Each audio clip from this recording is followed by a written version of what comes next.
Alvin, may nakita tayo dito. Real deal. 2 for 129 pesos. Gusto mo yan? Pwede rin. O laksa? Yaka laksa tsaka pizza. Laksa daw tsaka to. Ito o ito sa likod. Tingnan mo yung likod. Rice in a box. Pakita mo. Rice in a box. Ano gusto mo? Rice in a box?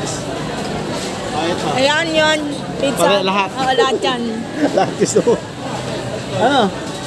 Isa lang. Pili ka lang isa. Ito na lang. Ano lang? Teka, bibili ko. Tara.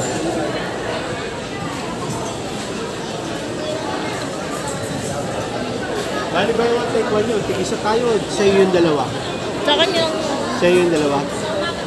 Sige, bibili ko. Nakita niyo yung picture. Ang ganda. Laki. Tingnan natin yung actual. Wait. Yeah. Yun lang nakakakaba. Gusto mo na. Okay mga Alvin, yung real deal, punta tayo dun sa real deal. Nag-request pa si Kamis. Ipadagdag. Tingnan natin yung ano dun. Iwan mo muna yung ano. May maiwang balita. Ha? Titingnan natin yung picture. Tapos compare natin ito ba. Ano bang nakalagay dyan? Ha? Ano ba nakaano? Iwan mo muna to. Walang hindi mawawala yan. Tara. Tara. Tara. Ito yung picture mo, real deal. Real deal. I will take one, no? Ganda, no? Ito yung picture. Ito yung actual.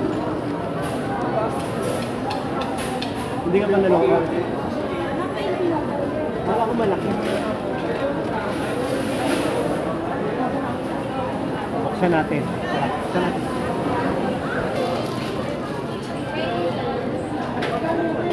Ano, panalo ba? Pwede na? Pwede na. Ha? Pwede, Pwede na? O dapat bumili na lang tayo dun sa binibila natin? Anong ano yung pangalan bibili natin?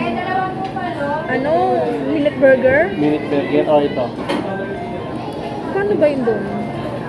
Ayun na ba yun? Mas Okay na malaki yan. dun eh, no? Pero baka mas masarap. Hindi kasi may mga gulay-gulay yan. May cheese Oo, pa. sa bus. Sige na. Wala Kumain tayong ka na. magagawa, nabili na.